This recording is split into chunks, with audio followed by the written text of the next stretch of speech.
Assalamualaikum warahmatullahi wabarakatuh. Apa kabar semuanya? Semangat selalu harus. Dan tadi di tayangan awal video ini kalian menyimak sebuah proses kecil terjadinya hari kiamat. Yaitu baru proses kecilnya saja. Karena pastinya saat kiamat terjadi itu mengerikan sekali. Sangat-sangat mengerikan. Sebelum kita mulai pertemuan pada hari ini, alangkah baiknya kita mulai pertemuan pada hari ini dengan membaca suratul Fatihah bersama-sama. Bismillahirrahmanirrahim. Alhamdulillahi rabbil alamin. Ar-Rahmanir Rahim. Maliki yaumiddin. Iyyaka na'budu wa iyyaka nasta'in. Ihdinas siratal mustaqim. Siratal ladzina an'amta 'alaihim ghairil maghdubi 'alaihim waladdallin.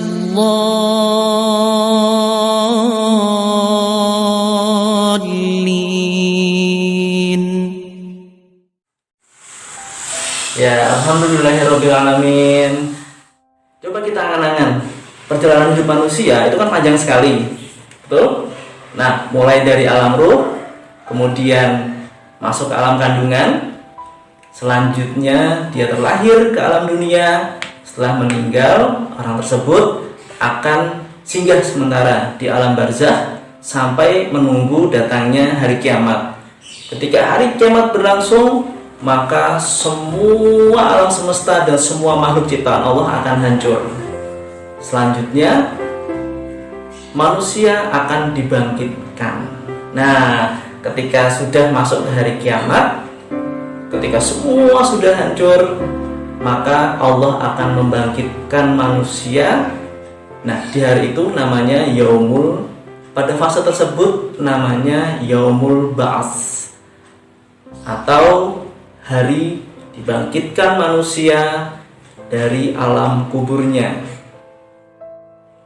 Kepikir nggak bagaimana bisa orang yang sudah meninggal atau bahkan sudah menyatu dengan tanah, atau ketika meninggal mungkin tubuhnya terkoyak, hancur, atau hangus, atau terbakar, atau tenggelam di laut yang dalam dari sejak zaman Nabi Adam, itu dibangkitkan kembali. Nah, pertanyaan tersebut sebenarnya mudah sekali.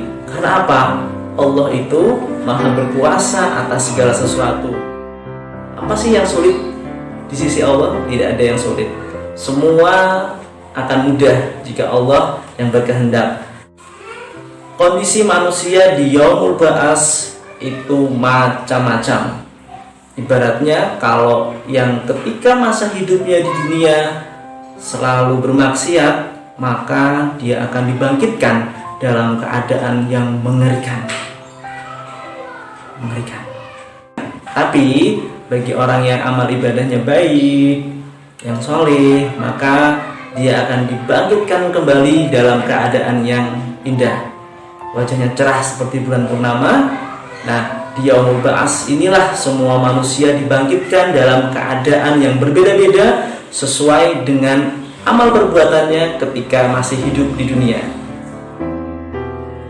Kemudian ketika semua sudah dibangkitkan, mereka manusia digiring ke sebuah tempat yang namanya padang mahsyar. Nah, disinilah, pada fase inilah yang disebut dengan Yaumul Mahsyar atau Yaumul Hasyar, sama saja. Intinya adalah manusia dikumpulkan di sebuah tempat yang sangat luas, yang gersang, tandus, dan tidak ada perlindungan kecuali orang-orang yang beriman yang dilindungi oleh Allah Subhanahu wa Ta'ala. Di Yaumul Mahsyar inilah semua manusia dikumpulkan untuk menunggu dibukanya persidangan atau pertimbangan atau ditimbangnya amal baik dan amal buruk manusia. Dalam kondisi manusia menunggu dibukanya sidang, perhitungan amal, mereka berada dalam kecemasan yang luar biasa. Baik, selanjutnya fase setelah Yaumul Mahsyar adalah sebuah fase di mana semua manusia bersiap untuk menerima catatan amal baik ataupun amal buruk ketika selama hidup di dunia.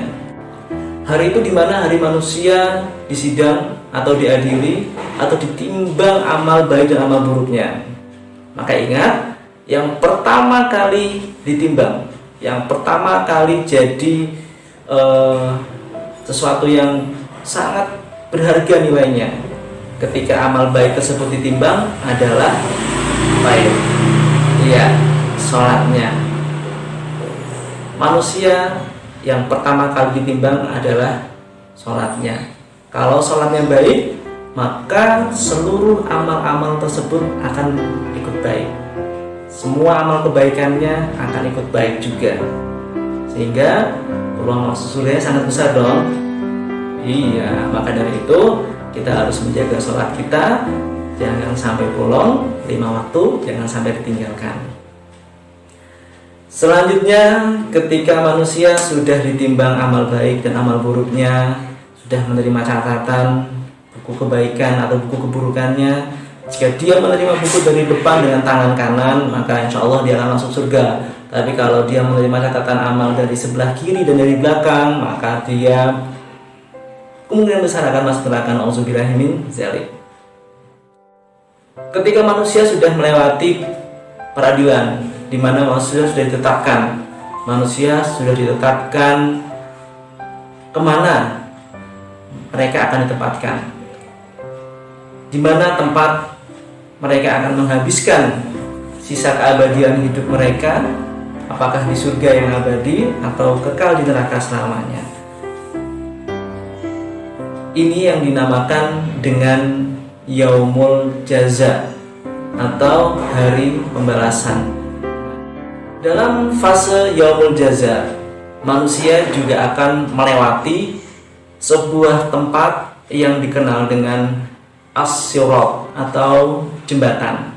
Ya, jangan dikira jembatannya itu lebar, panjang gitu ya. Jembatannya sangat sempit sekali. Atau bahkan bagi orang yang sering berbuat jahat selama masa hidupnya, jembatan tersebut ibarat sehelai rambut yang tajam dan dia harus melewatinya.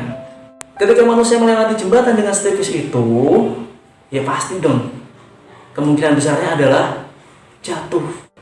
Tapi bagi manusia yang beriman, yang melakukan amal solih, sering membantu teman, ya, maka jembatannya akan terasa lapang, dia akan sampai pada ujungnya dan siap untuk masuk surganya Allah. Amin ya rabbal alamin. Pernah touring ya, bukan turun miring ya, touring, jalan-jalan ya. Jalan-jalan itu orang kalau mau jalan-jalan apa yang dipikirkan pertama kali? Rute ya, nanti kita mau lewat sini, nanti ke kota ini, mampir beli es degan, terus nanti makan siang nasi gandul di tempat mana yang jadi favorit kita. Nah itu kalau orang touring itu pasti merencanakan itu ya. Atau minimal kalau dia nggak punya duit, itu punya perbekalan dari rumah, sangunya mungkin nasi ditepak ya, sama mie goreng sama telur dadar atau telur ceplok. Nanti kalau pas di jalan lapar makan, itu perbekalan. Jadi kalau pas di jalan itu nggak kelaparan. Dan sama halnya ketika manusia hidup, kita punya tujuan. Tujuan kita apa coba? Tujuan kita adalah kembali pulang. Pulang kemana? Pulang ke surga. Karena tempat asal kita adalah surga. Kita nanti pengennya kembali pulang ke surga dengan selamat. Pengen enggak? Pengen. Tapi kalau kita tersesat di jalan bagaimana? Ya jangan sampai tersesat di jalan, makanya harus direncanakan. Nah ini Pak Bayu menyampaikan rute perjalanan kita supaya kita punya persiapan, supaya kita tahu nanti kita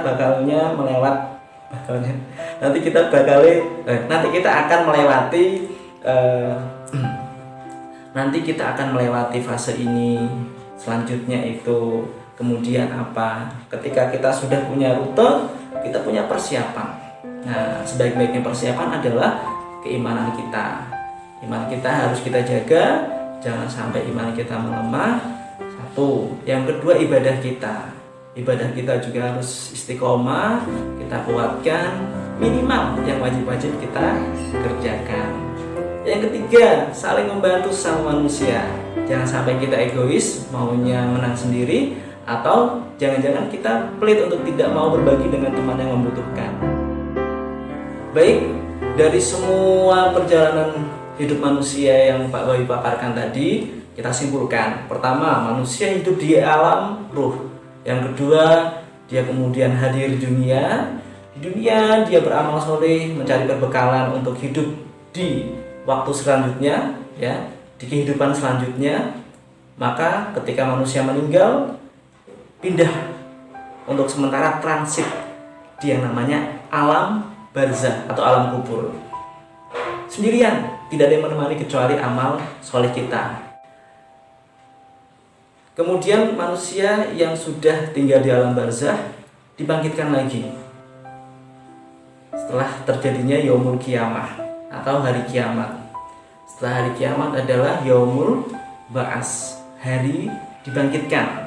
Ingat-ingat ya, setelah yaumul ba'as, ketika manusia dibangkitkan, semua dikumpulkan menuju padang mahsyar. Di sana yang namanya yaumul mahsyar, hari di mana manusia dikumpulkan di padang mahsyar. Yang keempat yaitu yaumul mizan, ditimbang amal perbuatan baik manusia, mana yang lebih banyak amal baiknya atau amal buruknya. Allah memutuskan manusia tersebut masuk surga atau neraka, maka disitulah yaumul jaza atau hari pembalasan. Kebaikan akan dibalas dengan kebaikan oleh Allah, dan kejahatan tentunya akan dibalas dengan hal yang setimpal di akhirat kelak. Maka dari itu, jangan sampai kita berbuat kejahatan selama hidup di dunia, dan pastikan kita saling beramal soleh agar kita punya bekal terbaik menuju kehidupan selanjutnya di alam akhirat nanti. Pak Bayu rasa itu yang bisa Bapak sampaikan untuk hari ini. Insya Allah kita akan berjumpa lagi di pertemuan selanjutnya. Kita tutup dengan hamdalah bersama-sama. Alhamdulillahirabbil alamin. Assalamualaikum warahmatullahi wabarakatuh. Allahumma salli ala sayyidina Muhammadin tibbil qulubi wa dawaiha wa afiyatin abdani wa shifaiha wa nuril absari wa